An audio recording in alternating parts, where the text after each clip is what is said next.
Welcome to the Learning to Die podcast. I'm Ian Doonican. And I'm Keohan O'Regan. How do I live when I know I must die? We explore areas of philosophy, psychology, martial arts, culture, existential risk, history, society, religion, science, and anything else that seems of interest and relevance to answering that question. We can only hope that some of what we learn might be of benefit to you too. Namaste, sapiens.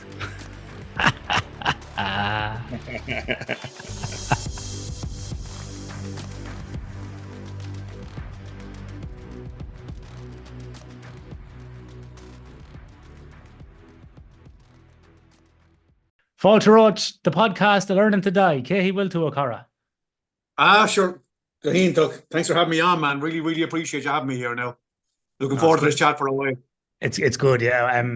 I like to always start off, you are a couple of focal in Irish, and I love it because we got some people in Malaysia and places like that listening, so they're probably like, what the fuck am I listening to now? When they hear a few Irish words. In honor of our podcast today, I wore this t-shirt here: more blacks, more dogs, more Irish. Because I know you're a man that's bringing back some of our Irish culture, and it's great. So I thought I'd wear this in honor today. Have you seen these t-shirts, David?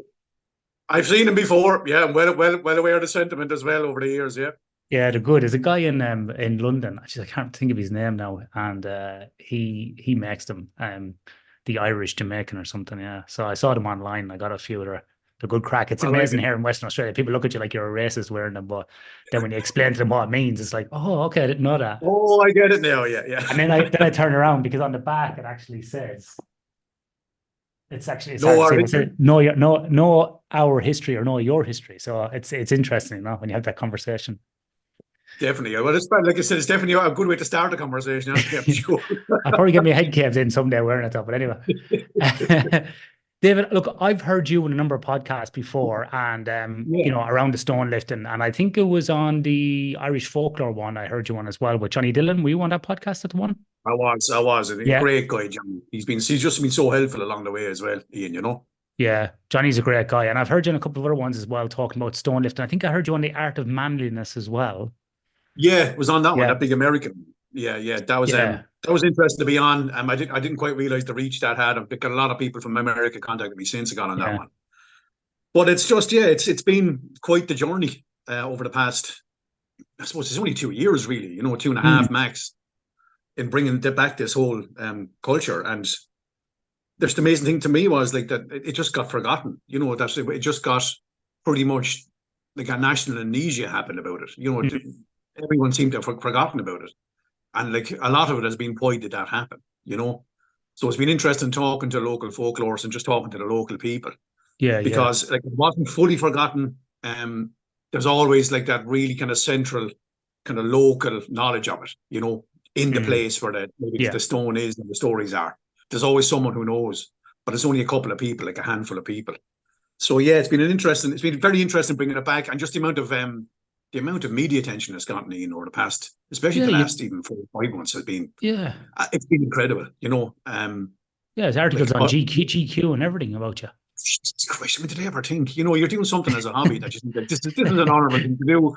It's a nice idea. It's something that I do on my weekends. Like I work a full-time job, and you're just doing this in your weekends and your days off. Just because that's an interesting thing. And all of a sudden, it's gained its own kind of cultural identity now, and it's gotten this whole wave of positivity attached to it, which is just brilliant. It's brilliant, and there's so much support for it, and people are just so happy that you're doing it. Everyone now just wants to help out. It's just a real fucking good news story. In a world full of hate. Yeah. You know what I mean? But I think people have just lashed onto it and said, "This is actually really fucking interesting." It tickles people. Archaeologists, historians, folklorists, poets, artists. Then you have strong men, strong women, powerlifters. It ticks a lot of fucking boxes, and people are like, "No, this is interesting. This is actually really good. It's a part of our culture that was lost.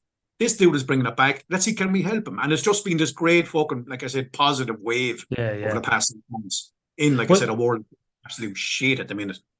Well, before we go too down the rabbit hole on this, maybe can we just spend, David, about maybe 3 or 5 minutes of people who have not heard you before on other podcasts, or we just want to kind of do a bit of backfill here, and just maybe if you could A quick overview of your kind of journey to getting stone lifting. I know this was through kettlebells and a personal journey, and how you came to this stone lifting thing, just very briefly before we delve down into some of these topics. Sure, of course. A brief overview of it is I started my own personal journey to fitness at the age of 31. Before that, I was very much overweight, kind of unfit, unhealthy. Like, I was into music and arts all the way growing up as a kid and all the way through my teens and 20s. Then your body starts to rebel against you in your 30s, and you need to kind of start looking after yourself. So I started running. Couldn't run 100 yards, 150 yards. I remember the first time I went running up to the top of my estate, had to come back defeated, but kept going out in the mornings, early mornings, so no one to see the fat guy running. I was very self-conscious.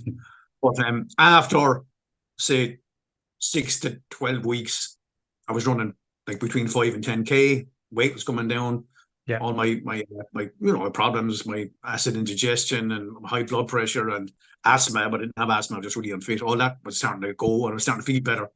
So ran for about, say, 12 months, ran my first marathon at the end of that year, which was a great achievement. It was a real epiphany moment for me. It was like, right, okay, I ran a marathon now. You've gone from being just this big blob of shit to run a marathon in 12 months. What can you do now? You know, you're 32. Yeah. So at the age of 32, I just managed to fall into this crazy Russian endurance weightlifting sport called kettlebell sport. Just through a chance encounter, one of these weird butterfly moments in your life, you know, that just a chance encounter in work. And with a guy who came in with a kettlebell logo on his t-shirt, like I have here, just asked him, what's that? And he said, it's a kettlebell. I said, what's a kettlebell? He said, come out and I'll show you. So he went out to the gym that evening and just fell into kettlebell training, and then found out there was a sport. That was the only gym in the whole area that was doing a kettlebell sport team. So fell into the sport after a couple of months of training just with kettlebells, and got totally obsessed with the technicalities of the lift. Anybody who doesn't know what kettlebell sport is, they actually have a great team over in Australia. But kettlebell sports is lifting 2 kettlebells clean and jerk for time. So for 10 minutes straight. So like, say to get onto the amateur Irish team, it's 2 24-kilo kettlebells.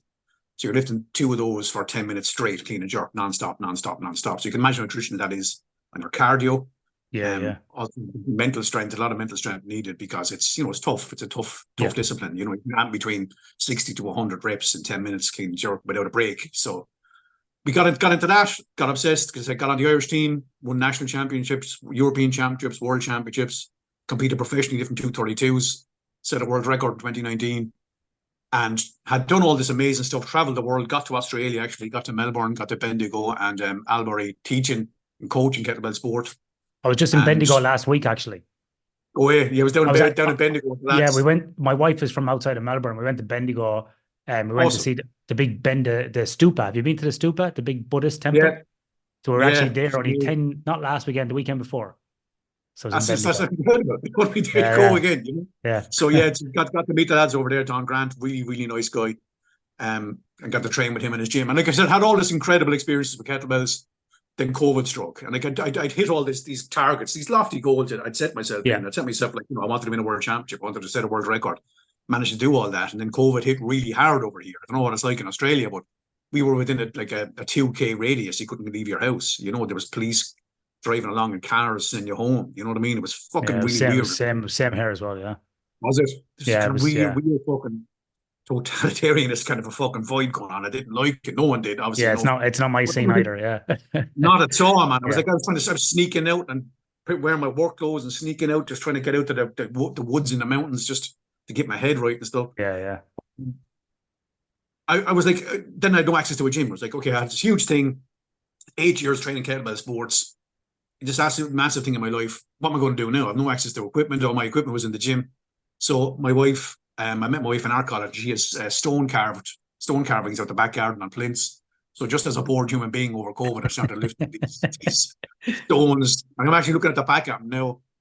Just to keep myself sane over COVID, I just started lifting these fucking things. And I started liking the feel of it. I started liking kind of the whole primal vibe of stone lifting. It kind of flicked a switch in me. It was like, this is actually a really interesting movement. It's a very functional movement. People talk about functionality all the time. You know what I mean? Sometimes it's a bit of a worn out trope, but to pick something off the ground is pretty much the most functional thing you can do as a human being. You know, whether it's your bands or your kids or whatever the fuck.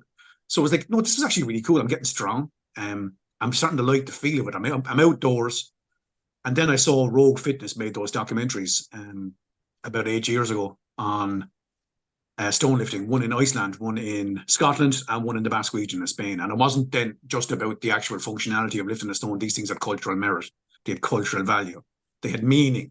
They were rites of passage. They were whether you could become a fisherman. They were almost like job interviews where you could become a stonemason or a farmhand. So they all had like rites of passage and cultural merit in them. And I just loved that. I absolutely loved the vibe of that. I was like, no, this isn't just something functional. It's something that has meaning to it. So I trained hard and then went to Scotland about 3 years ago to lift the manhood, the Cluckwood Fair and the manhood stones over in Scotland. And the stones over there were like to become a man. So like when you're a youth of 14 to 16, to become a man, you had to lift this stone. You had to show your strength. So you had to lift a stone up into a wall or up into a plinth or up to chest height. Yep. And like the clan would gather, people would gather around.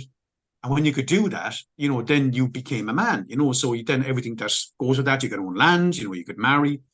So I just loved the fact that there was a rite of passage to becoming, an adult, to becoming a man. I just really liked that idea.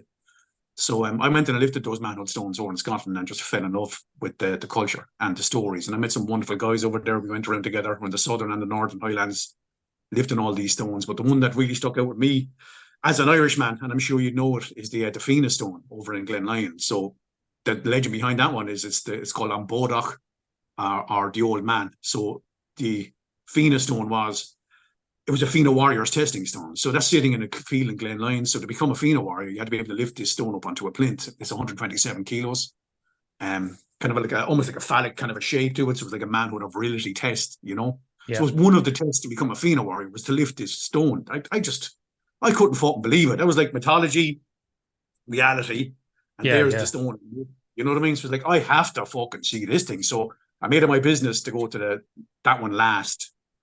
And we got to that field in Glenlyon and I saw that stone and I was like, you're putting your hand on something that possibly, a lot of this is folklore, but possibly a Fina warrior lifted 1,500 years ago. That exact thing. You're not talking about it. You're not reading about it in a book. You're fucking putting your hands on history. And I was like, it blew my mind wide open. I was like, this is incredible. So I lifted that stone. And from then I was like, okay, there's a Fina stone here. We are Celtic people. We're very similar to Scots and the Irish. I have to start looking for the lifting stones here in Ireland. Surely there has to be a culture here because there's a culture in Iceland, there's a culture in Scotland, there's a culture in Sweden, and all the way along that longitudinal line, there's this whole culture. We were there in the middle, but we were the broken chain. It's like there has to be. It'd be more unusual if there wasn't something here. So I just started digging. Then that's when I started finding this whole culture that was just lost. Yeah, so you found stones like all over Ireland, but you just picked on something there that's of real interest to me when I've heard you talk about this before. And I wanted to dig into this a little bit with you today because I think this is something that is potentially missing in our culture. And just as a bit of background, whereabouts are you from in Ireland? I'm in Waterford, so I'm in the southeast. Oh, down in Waterford. So I'm up in Athlone, right in the middle in Westmeath. And I was born in 78, so kind of my childhood days of roaming around were in the 80s. And when we roamed around, it's like, I was actually saying to my wife last night, maybe I'll write a book, like, I don't know, because it's fucking hilarious thinking back to some of the stuff we did. But there was always these, and I wouldn't say there were rites of passage that were laid down by the community or the society or the broader group, but there was rites of passage within the gangs of kids running around. And you had all these kind of stratified age groups, the little kids, the middle kids, the higher kids, the older kids and all that. And there was all different things you would do. And so we had these kind of we would make up nearly rites of passages. Who can jump from, we had a big circle of rocks in our housing estate that was probably just there from, when the houses were built. And it was the housing estate was only built in the early 80s and we moved into it. Yeah. So these big rocks there, so we would jump, but there was a big gap between two of them. So if you could jump over them, like you were like, that was like the level, like you were like a solid kid, right? And you'd probably do it about 7 or 8. Then there was like certain trees you would climb. And if you get to the top of them without shitting your pants, like that was another level. Then there was orchards we would get into to rob. Ones had low walls. One had a high wall with glass and barbed wire. We called that Rambo, because you had to be like Rambo to get into it and get out of it. So there was all these kind of rites of passage that have been done. But I think like in today's world, we've become, so insular, behind our doors, not community focused. We're very self-focused. We don't have rites of passage. Kids are overprotected for good or for worse. All these things are happening. How important are these rites of passage to have in our community? Because from my perspective, I think it's a real detriment to a lot of people, male and female, growing up. There's no toll gates to become an adult. It's just all of a sudden you're supposed to behave a certain way. And we're not kind of coaching and nurturing people through these things. So how important is stuff like this to revive, not just in the Irish culture, but in any culture? You know what? And you hit the nail on the head there with that one. The amount of people I've had contact me since I've started finding these, and like I said, getting a bit more online traction with it. The amount of men, young men especially, who have gone to lift these stones, I'm almost getting it daily. And they're saying to me that they can't describe how good it feels, but they're like, there's something very powerful about it, So, I think you're getting in contact with your cultural roots. This roots us, you know what I mean? If you're from an area, you're from somewhere in the Midlands in Ireland, and you're like, I hate this place, and there's nothing here. I can't wait to get out of it, or wherever the fuck you're from it, But if you knew that there's a stone that was lifted for generations and generations and generations sitting in the field, you can get physically in contact with your fucking ancestors by lifting this thing. Possibly someone even in your own family, and you're like, there's something very, very grounding about that. I just think that's an absolutely beautiful thing. And like you said, rites of passage are so important.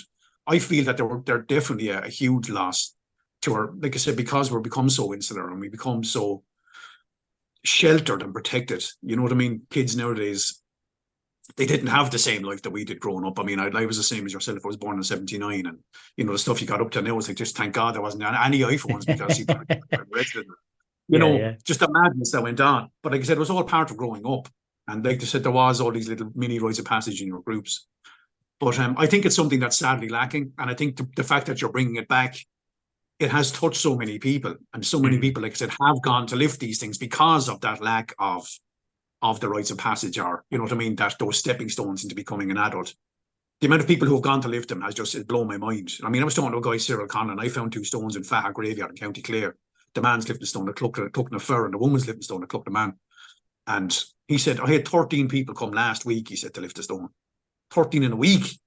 You know what I mean? From around, I mean, that's not even people, he said, not even people live in the area, people who are traveling over from different countries who just got wind of it and just fell in love with the idea. So I think there's a hunger for it, like you said, there's definitely a hunger for it. And I really feel it's coming back. And I feel that, there's definitely, again, there's also a hunger for connection there now. And I can really feel that in the vibe over here. People love now getting in contact with, who am I as an Irish person? What does it mean to be Irish? What does it mean to be growing up now in Ireland? The language is coming back more. There's definitely people are hungry for culture again, Whereas there was, I mean, you remember growing up, I mean, you're almost embarrassed to be Irish sometimes growing up because, we were poor, we had nothing, and we were beaten down for so long. But I think you're bringing back a culture, but just bringing back of a culture of strength there's a pride there about it now. There's a real pride. People are so proud that we have these lifting stones, that they're so heavy. They're probably the heaviest lifting stones in the world en masse, and how strong we were as a culture before all this stuff happened to us, the last 600 to 800 years of nightmare history. But you're reaching back through all that with these stones. You're going back to who we were as Irish people before all of this. And I just think there's something wonderful about that. It's interesting, David, as you talk, because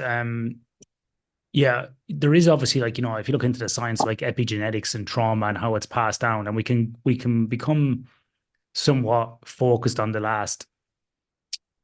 People.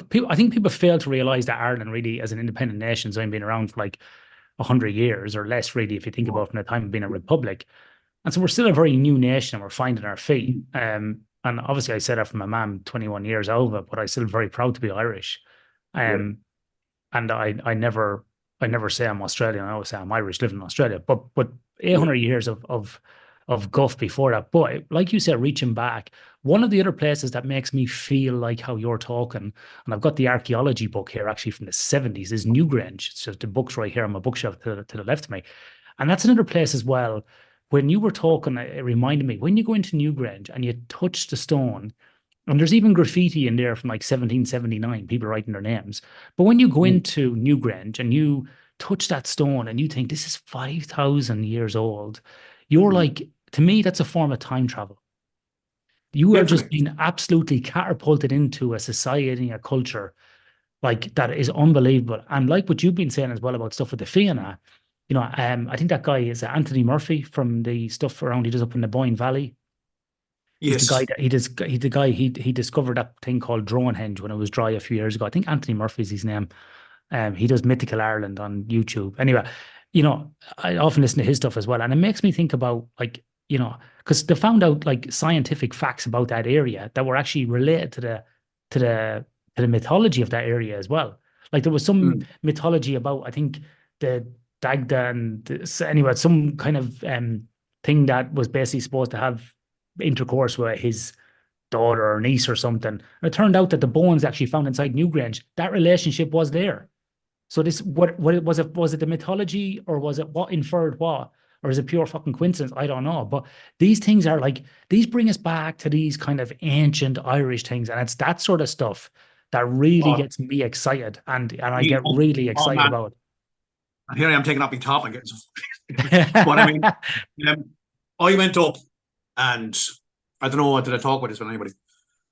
But I went about 3 months ago up to the Clock of Faramore. So do you know of the Clock of Faramore? It's the stone of the big man. So it's the stone that Cuchulainn was killed at, right?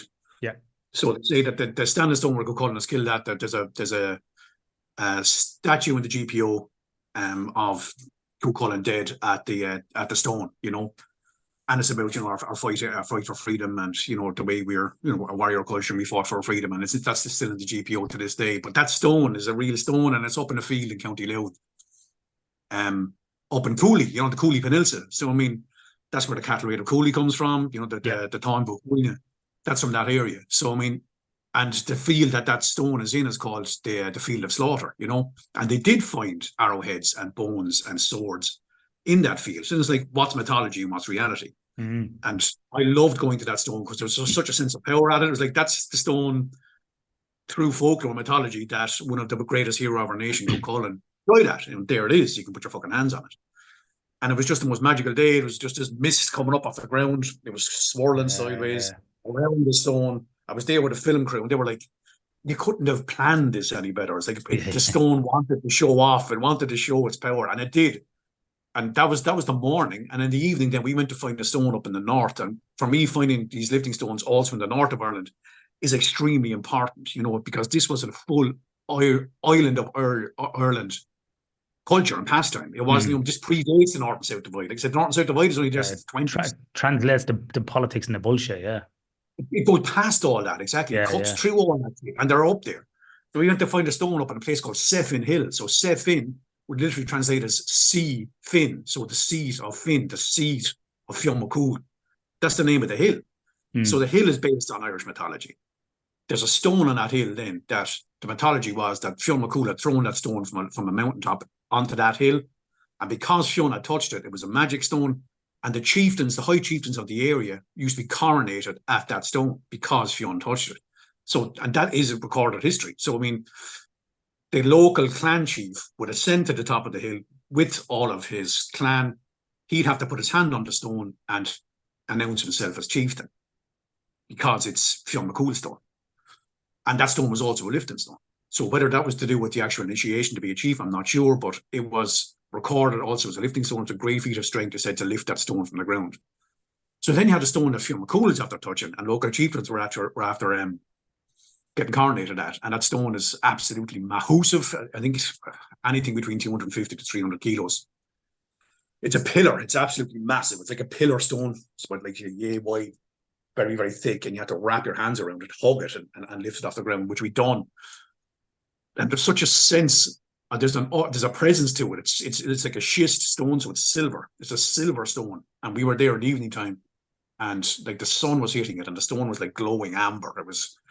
It was just such a fucking surreal moment. And you're putting your hand on something that was definitely a chieftain's testing stone, and possibly, you know, if you're into mythology, which I am, was lifted by Fionn McCool. So it's very hard to put into words how incredible that feels. You know, you're literally getting in touch, A, with your culture and your folklore, and B, with mythology. You know, you're getting a contact with mythology. You're not reading about fucking mythology. You're putting your hands around mythology.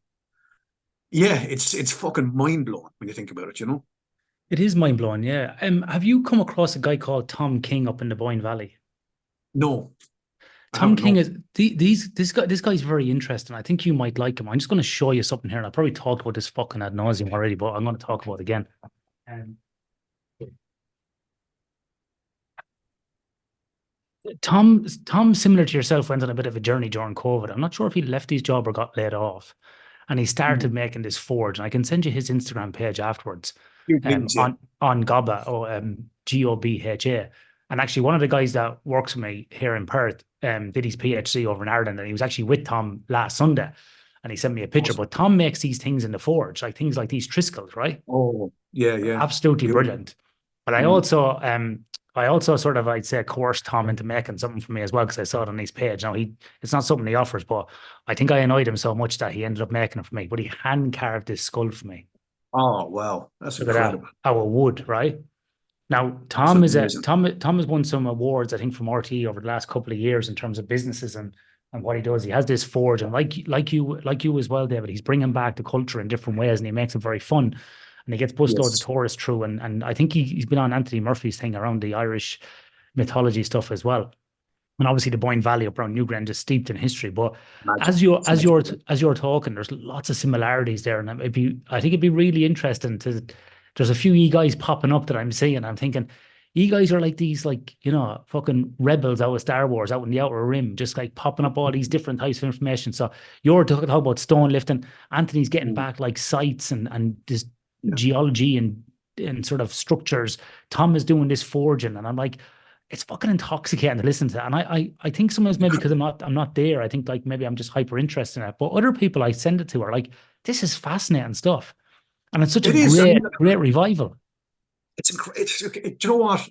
It started off so innocently, Ian. You know, it started off just so innocently, like will this culture we're here, but it's evolved into almost like, almost become like a folklore collector. I feel like I'm voting Yeah. for the National Folklore Collection. You're going around. For me, the stories are now more important than the stone. You know, it's Yeah. gathering the stories and gathering the information has become more important, and the revival of the culture has become vastly more important than the actual lifting of the stone. You know what I mean? The lift, don't get me wrong. I fucking love stone lifting. I train it 3 times a week, and there's a wonderful feeling doing it. But for me, the collection of the folklore and the bringing back of a culture and all that goes with that has just taken over that over the past, especially over the past 6 months. But it must be fascinating to go around, and obviously you do these.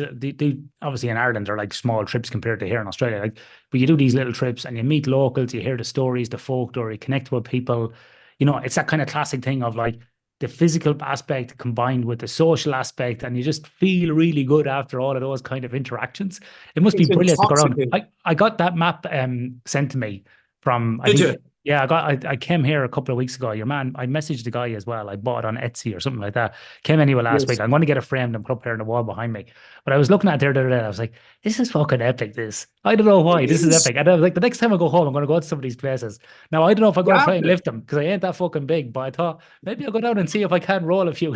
It's like, Jesus, even to put your hands on these things, you're putting your yeah. hands on it.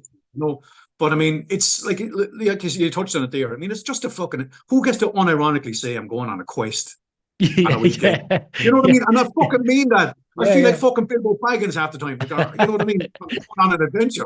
I'm there in Yeah. work. You're doing work all week. And I know, like, on the weekend, I could be touching something that was, lifted by Phil McCool or Cullen, or I'm going to meet the local people and I'm going to get all these stories. You're going to get the tales. I mean, like, I met a man down in Carsavine, down in County Kerry there a few months ago, and you're going to this guy's farmland. He said, yeah, this stone was last lifted by my great grandfather back in 1914. And then he goes into the story like, yeah, he lifted that. Then he moved to Australia.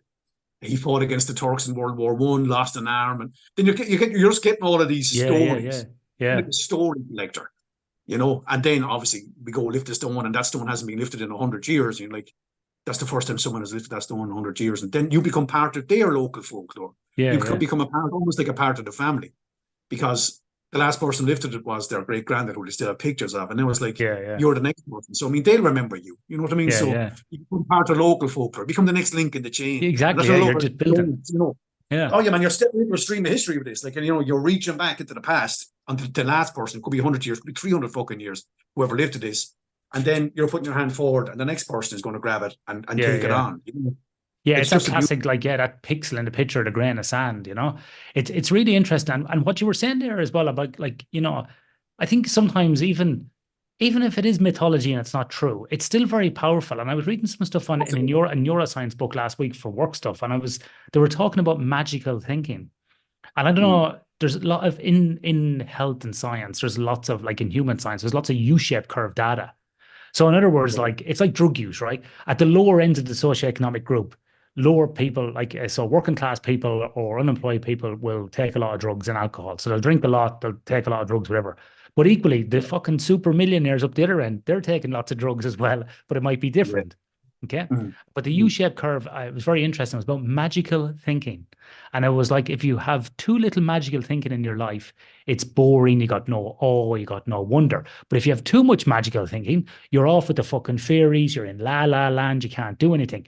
So this kind of quest, as you said, the Bilbo Baggins adventure every weekend, this is this perfect blend of a little bit of magical thinking, because it's combining those things. And you know what? Maybe it's true, maybe it's not. But the fact that we don't know makes it even more special. Right. Too fucking right it does. I mean, you come back from these things and you're sparkling. You're sparkling is all I can say. It's fucking magical. I mean, you come back and you're like, I can't believe that just happened. Or you're sometimes like, did that actually happen? You know what I mean? Yeah. You're coming back and you're like, that was just fucking amazing. And then you're back to work on Monday and you're back to the grind and you're just doing the usual thing. But for those fleeting few hours, you touched a bit of magic, And it's, like I said, it keeps you sane. It keeps you on an even keel. Because, like I said, if you just work all the time, like all work and no play, you just get bogged down. But I mean, if you have this little thing like this, and now, like, people can now also go and visit these things and feel that magic as well, And like I said, I was going to say that I think it's such a good point, because I think lots of times people just work Monday to Friday, have a few pints on a Friday, scratch their arse on a Saturday, have a few more pints, have Sunday dinner, watch some soccer, and are back to work. Where if you get out and get about and sort of touch these things, like you said, not even if you don't have to lift them or whatever, but you get involved in it, it's taking you away, it's reinvigorating you. It's like, what I always call, like active rest in a different way. You're stimulating yourself to come back fresh for the week. And I think in today's world, we don't do enough of that. And that's why I think a lot of people in their midlife are kind of running marathons, triathlons, doing these ultra events, because they're not getting a physical or mental challenge. So they're getting bored. And we need to do more and more different things like this. It's essentially boredom. Yeah. I mean, we're so connected now, but I mean, we're almost too connected. You know what I mean? We've sacrificed kind of like breadth for depth. You know what I mean? That's right. Yeah. We no depth anymore. Whereas, like, these things are the roots run deep with these things. You know what I mean? Yeah. So you can go out and see them. You can go out and touch them. You can go out, you can try and lift them, and you feel connected. And I said we're connected in a real way. You know what I mean? In a physical, fucking tangible way. As opposed to like a virtual way, because we're so fucking connected virtually. Yeah. But we're losing sense of who we are. Yeah. You're earthing yourself. But you're earthing yourself. That's probably the best way to you're fucking grounding yourself. So David, so important. So David, some people might be going, oh well, look, you were mad into kettlebells, and I don't know how big you are, because I can't see you like in real life. So how big are you, Dave? How tall are you? How heavy are you?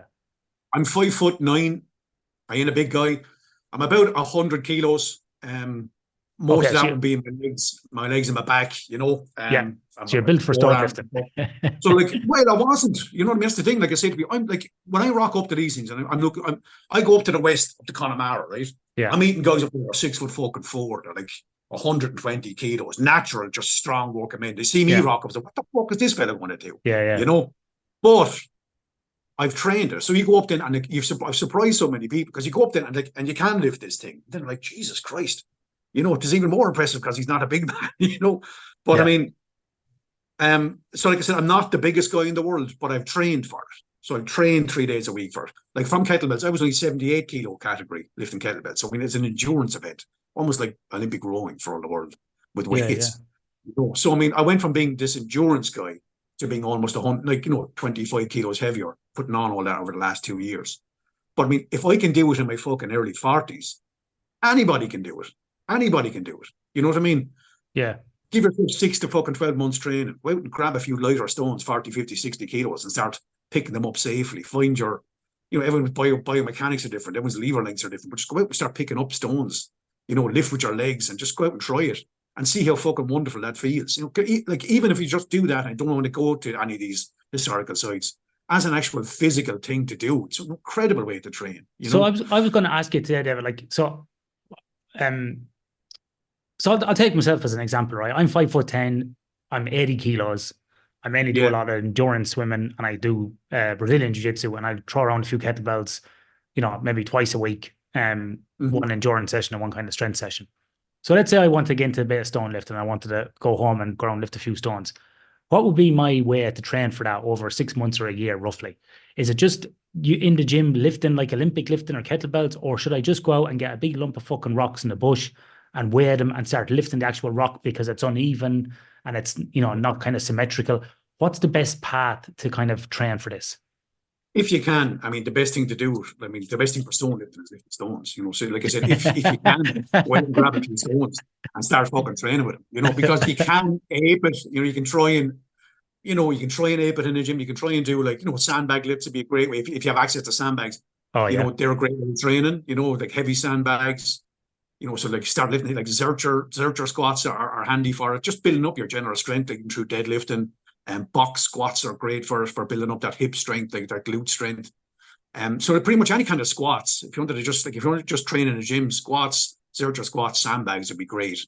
Yeah. General getting stronger is great. But if you can, there's not going to beat just going out into the fucking outside and grabbing a couple of stones, weighing them and lifting them, and figuring out as you go. Because it's very, very different lifting a stone of 150 kilos as it is to lifting a barbell of 150 kilos. A barbell is meant to be lifted. It's knurled. It's calibrated. It's perfectly made to be lifted. Ergonomically good as well, yeah. Exactly. A stone isn't. A stone is just a fucking stone. So you have to go down lower. You know what I mean? You're using your legs more. You're using your glutes more. And the grip becomes an issue. So you're lifting it in grass. You're lifting it in mud. You're outside. You're in the elements.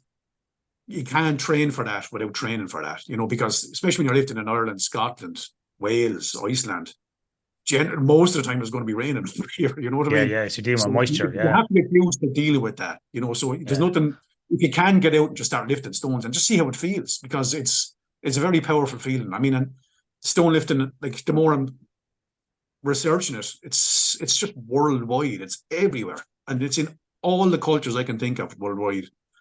It's there, it's a part of the culture, it's a part of their training, It's very exciting. I think this area. It's like, I know you're doing research, and your goal is to write a book. And I was sort of quizzing you on this about when I was emailing you. So you're working on that at the moment. And selfishly, I'm going to ask, what's the ETA on that? Because I want to buy like fucking 50 copies and give it to everybody at least. But when do you reckon? When have you got a book deal? Like I know you got camera crews around you. Have you been on the Late Late Show yet? Like you're fucking famous over there. I can't say which one I've been on, but I've been on one of the bigger TV shows a couple of weeks ago, and it's not released yet. We're releasing in about another 5 or 6 weeks. I can't tell you what it is yet. All right. It's fucking massive, and I think that once that lands, it's going to go to another level. But so that was incredible. The book deal, I'm talking to publishers at the moment. The book is it's like I have my first draft of it written, so I'm delighted. I finished it about 3 weeks ago. But obviously, your first draft isn't your finished draft, so I'm just going back into it again and do it, and just trying to put like more emotion into it, how it feels, the whole from start to finish, finding the story, you know what I mean, in Dukas, looking up the National Folklore Collection, meeting the people, getting the tales. So look, it's written. It's just I need to go back into it a few little bits. But I'm hoping 6 to 8 months this can come out for me. You know what I mean? Could be out for Christmas. Please God, it'll be out for Christmas, and I'm just so excited because this isn't. I'm not like, and people all are saying like I'm not doing this for monetary gain. I'm not doing it for notoriety. I don't give a fuck about that, really. You know what I mean? It don't bother me, and I never really have, And people are always saying to me, David, you have to start making money out of this. I said, why? Why don't I start making money out of it? I fucking love it. Yeah. I'm getting a great spiritual fucking vibe off of this. I'm bringing back something. It's making me feel good. Yeah. I'm loving it. Fuck the money. I mean, if the money comes, it comes. You know what I mean? Yeah, it's great. Yeah. I agree. I think too many people go out in the world and go, how can I make money? You go, No, how can you do something you like and the money will come afterwards? I totally agree with that. You have to go out with a passion. Something I fucking love doing. I love doing Yeah. it. It gives me meaning. You know what I mean? Yeah, yeah. It gives me purpose. It gives me meaning for my training. It gives me purpose in my life, you know, to go and find these things. And you're doing something, you know, egalitarian. You're bringing something back. You're bringing back a bit of the national culture. I mean, what's wrong with that? You know, and people kind of say, like, that's a naive way of thinking. Fuck them. I mean, I don't give a shit. I'm not enjoying myself. You know what I mean? And like I said, if that other stuff happens, it happens. But I mean, what has happened is you are getting more famous because of this. You are getting invited onto these things. And that's all great. But for me, the most important part of that is that the culture is people get more aware of the culture, you know? Yeah. If through me, people can become more aware of this, that's great. Personally, I'm still working in a fucking normal job in the builders providers. It doesn't fucking bother me. You know what I mean? Yeah, yeah.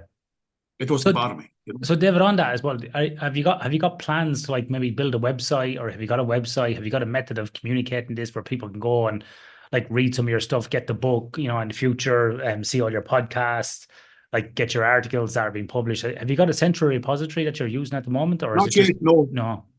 It's just really just Instagram at the moment. Yeah. I'll probably like a website would be a good idea going forward, especially when the book gets published. I suppose I'll start thinking about that kind of stuff and put it all into one spot. But I mean, really, I'm doing pretty much everything through Instagram at the moment. Indiana Stones. I love that. head Indiana Stones, fucking Yeah. hilarious. I said to my missus a few weeks ago, I'm interviewing this guy who's in stone lifting, and I said his handle is Indiana Stones, and she burst out laughing. She said, that's brilliant, Indiana Stones. It's fucking great. And the fact that you said you're going on a quest as well, even better. That's exactly it. I mean, that's the reason I said that's what it fucking feels like. So, Yeah, but Jeff, just follow me on that. But I mean, people have been so giving because you're doing something for a good reason.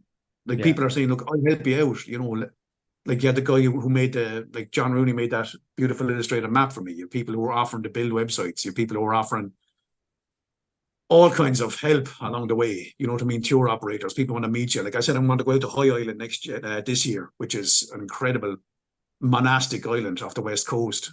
And there's a lifting zone on that island, but like it's an uninhabited island for hundreds and hundreds of years. But like I guys just because I put it up online because like I have an 18-foot rib, I'll take you out for free. I'd also be part of the adventure, you know. And then people are saying like, you've documentaries, can I come along?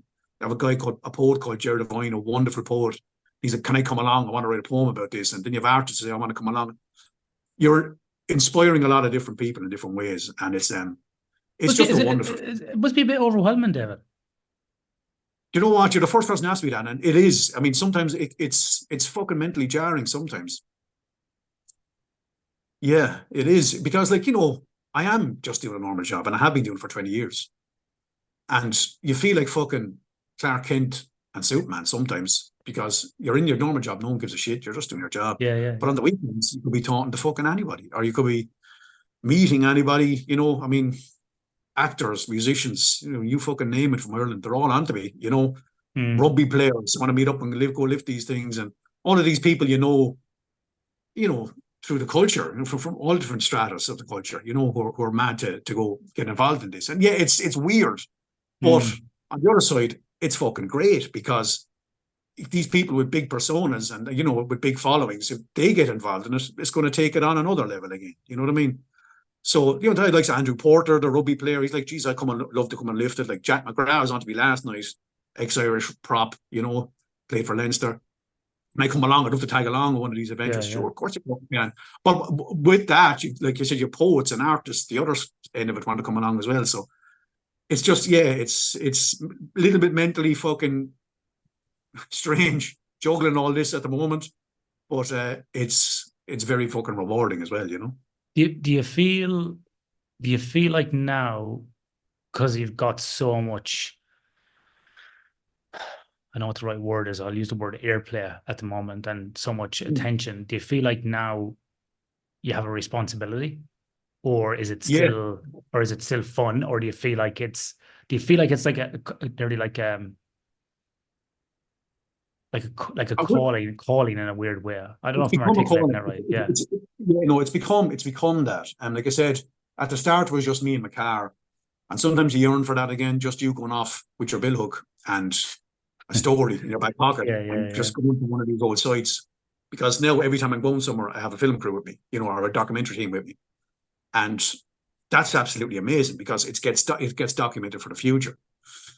Sometimes you're like, geez, I wish I could just go off and do it again by myself. But I feel no, you can't think that, because it's like, if you asked me 2 years ago, what would you want to do with this? You would have wanted people to be interested. You would have wanted the Irish people to take it to their heart.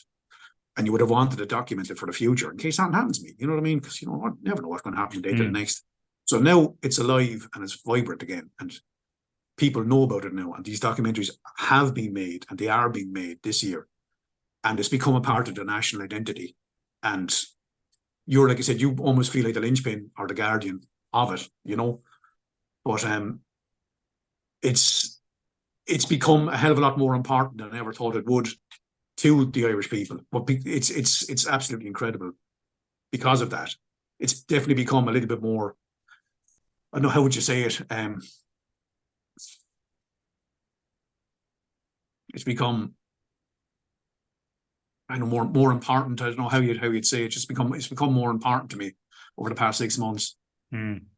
It started off innocently as a hobby, but now you're bringing back a culture that was lost, and yeah, it's become more important now. You know.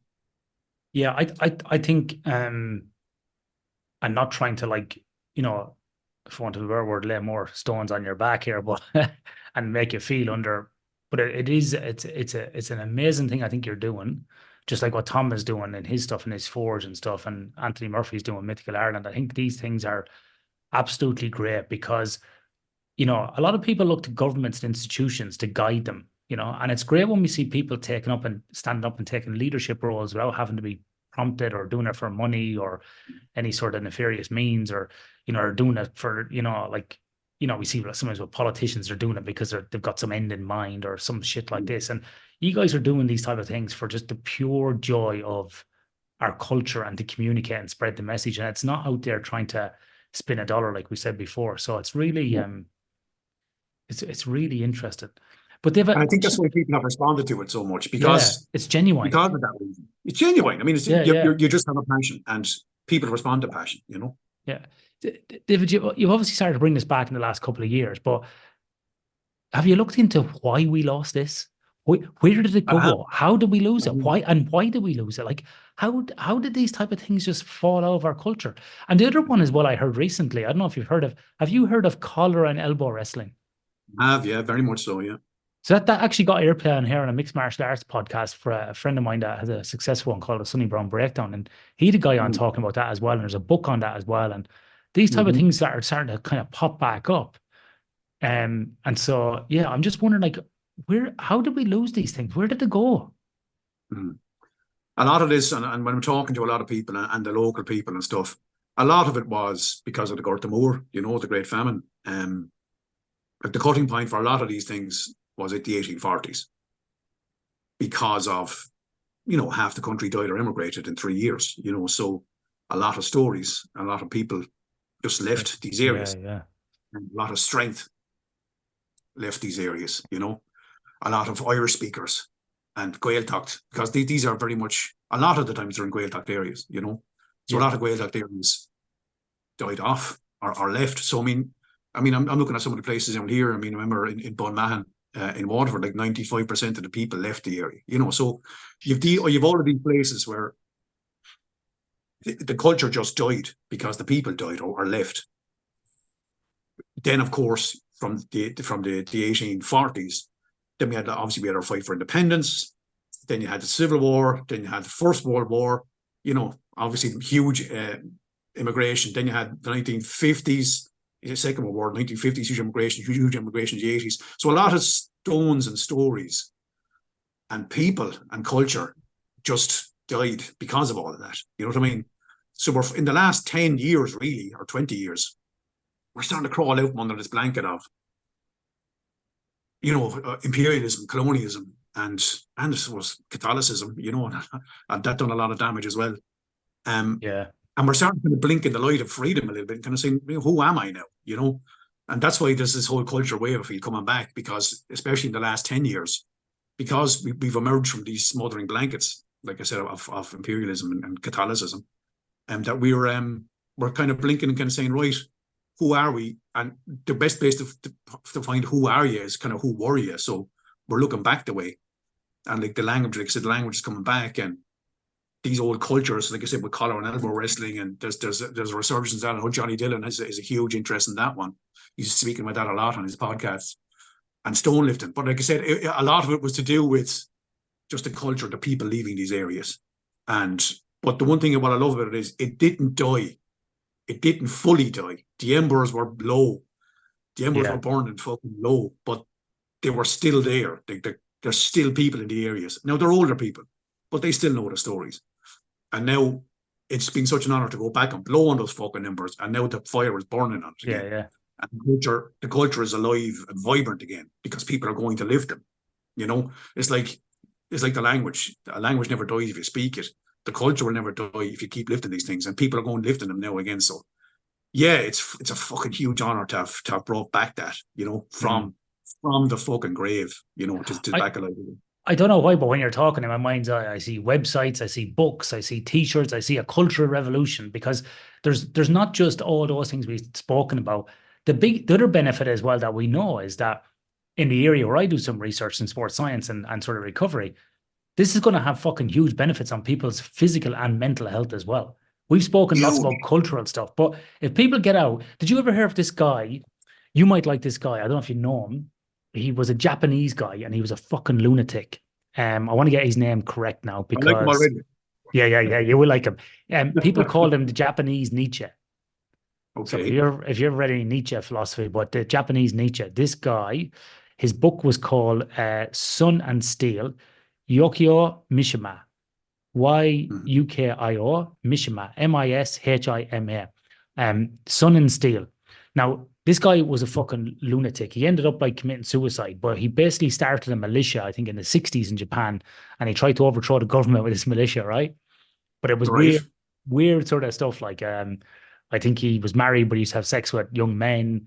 He was a fucking bit of a lunatic. But one of the things he did was he basically, in Sun and Steel, was he had this whole kind of like nearly protocol about getting outside, getting into the sun every day and lifting heavy shit, right?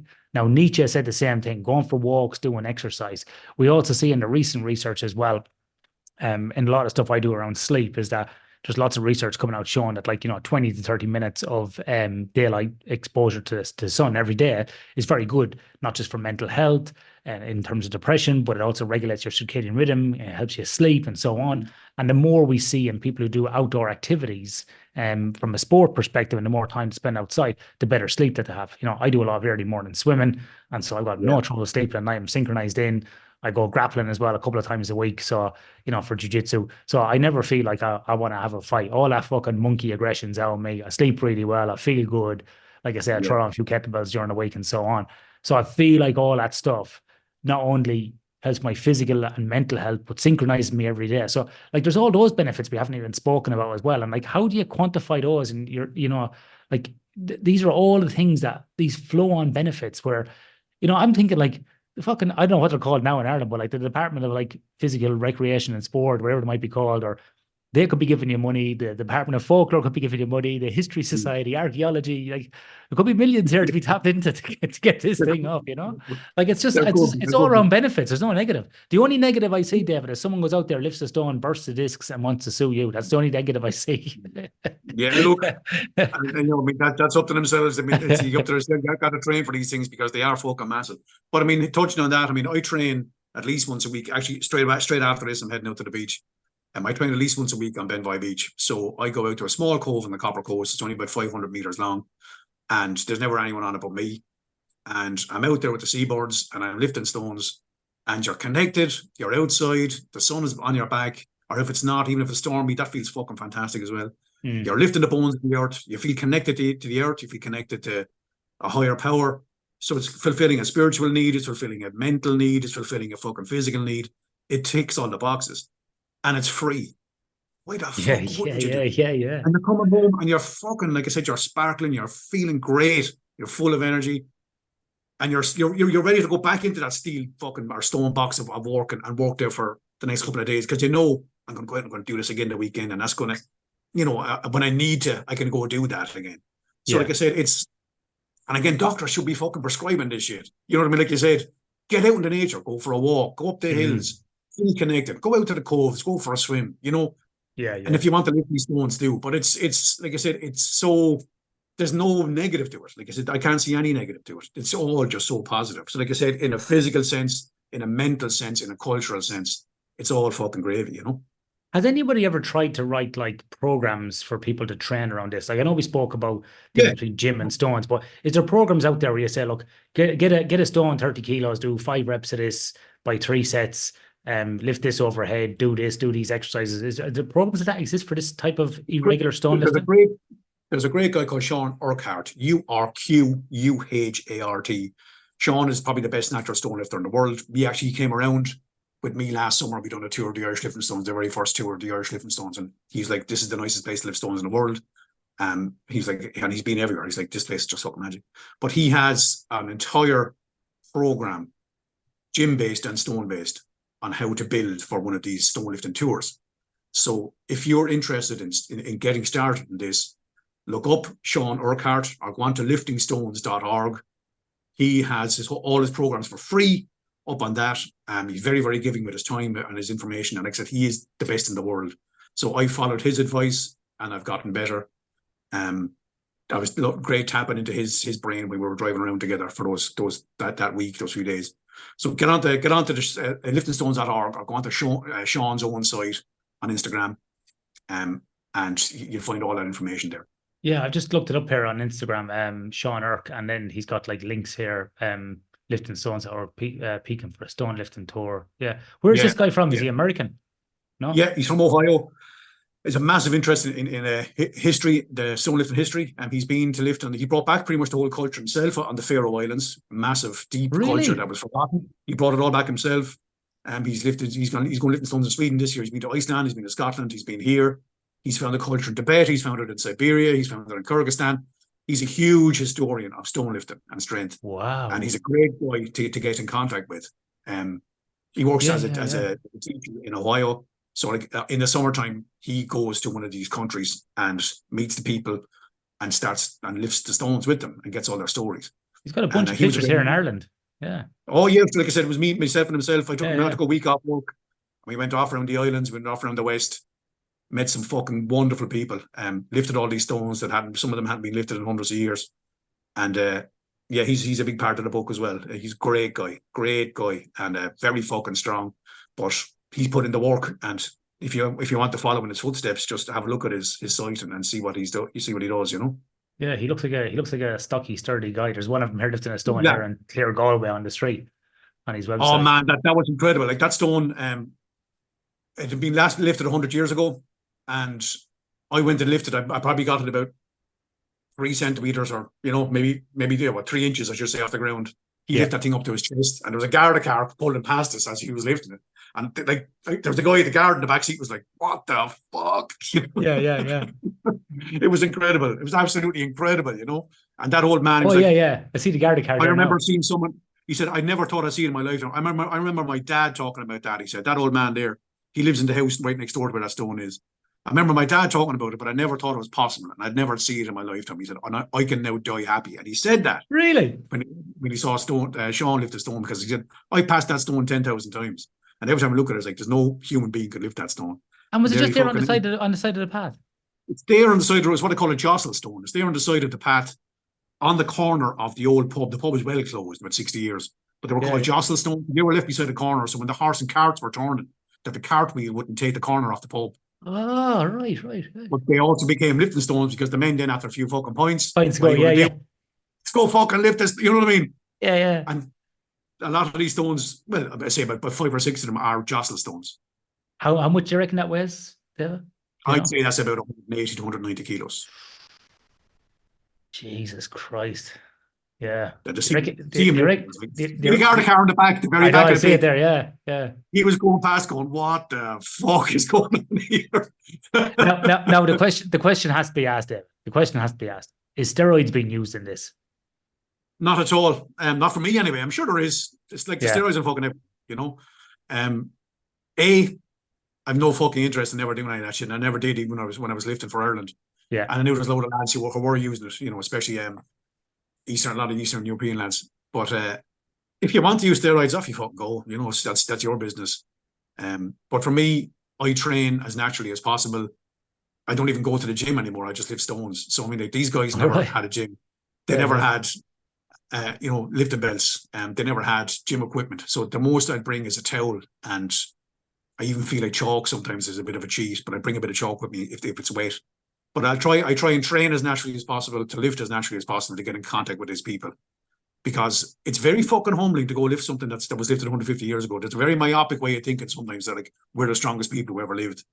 And you go out and lift one of these fucking stones that a man lifted back in the fucking 1800s. So you're thinking, sure, those guys were small. And you go try and lift it, and like, fucking hell, they were some strong men, like, you know. So you don't wear gloves or anything? It's just bare hand. Oh, fucking man. If you use tacky, I'll hunch it. So even if it's all slippy and wet, no, bare hand, that's it. That's the thing. Well, bare hands, man. Bare hands. Get a towel, dry it off, and fucking lift it. It's very primal, isn't it? I didn't think I was going to be excited. I was looking forward to talking to you, but I didn't think I was going to be so excited about stone lifting. I didn't think I was going to. I didn't think halfway through this I was like, I want to go out and lift a stone now in the yard. What you fucking do? It's like, it's kind of. This one, I was there with a documentary crew last weekend. We were up in Westport, and we found a lifting stone in Derry Clare Loch that was spoken about by the Blake family. It was written back in the 1830s, and it hadn't been lifted since then.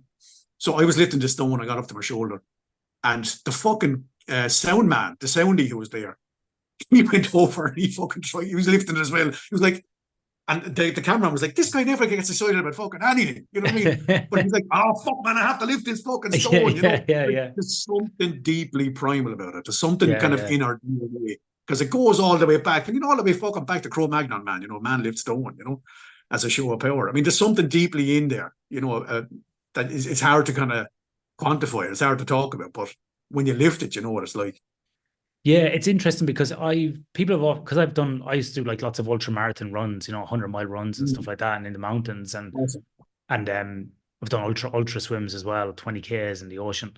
And people have always said to me like, oh, you should do triathlon, and I'm like, no, I couldn't be bothered. And it's the mechanical aspect of a sport I don't like. Now, if it's running, if it's swimming, if it's grappling, like Brazilian Jiu-Jitsu, even boxing, I don't mind. I like doing it when I do it, but I just don't have the time. And then it's kind of with the gloves on and all that. And I know that's primal as well, but there's something about grappling. But this stone thing kind of now even more so than kettlebells, because I don't go to the gym either. I've just got like a rack of kettlebells and a few plates in the garage. Yeah. And I train outside in the sun, and I just wear we're blessed here with the weather like all year round. Like it's 36 degrees right now, and it's 6 o'clock in the evening, and it's going to be 40, I think, tomorrow.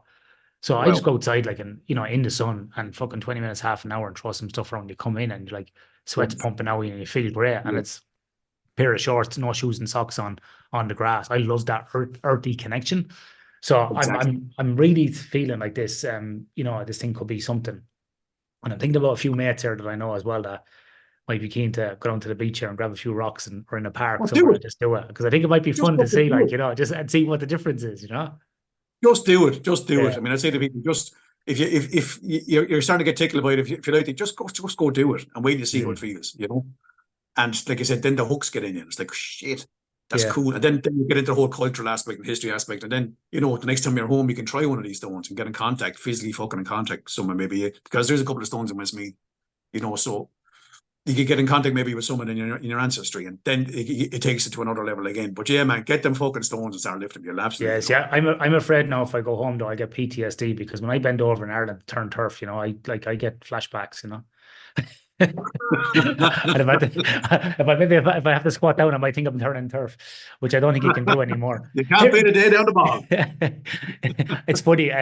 Speaking of the bog, I remember must be my dad used to get like 3 spreads of turf every year, and my 2 younger brothers would never go up, but me and my dad would go up, and we, turning turf and footing and clamping and all that sort of stuff, and then bring it home and throw it into the shed, and my cousin would drive the tractor and all this sort of stuff. But I remember one time the neighbor said Jesus, he said to my dad, "Jeez, Jimmy, you've got a great tan, Yeah, did you go over to Spain or something like that? I didn't know you were gone away." No, I was just up the bog. Did you go abroad? You went abroad in the field. Yeah, up the bog, turning turf, yeah. But crazy stuff. Do you know in your travels, David, you spoke about other countries. Do you know of any stone lifting that goes on here in Australia? Have you ever heard of anything like that going on here in the indigenous cultures here? Because I haven't heard anything about it. I was talking to Mancawn, Mancawn Magan, Oh yeah, I don't know him personally, Yeah, but I've heard him on podcasts, and I bought his yeah, book. I bought a bunch of his book there about the 42 words for a field or something. for field, And yeah. he's living in Westmead, I think, now. He is. He's Mancon has been great help, and he's actually helped me find a stone over in Canada with the Canadian one of the Canadian tribes. Oh The yeah, elders had it.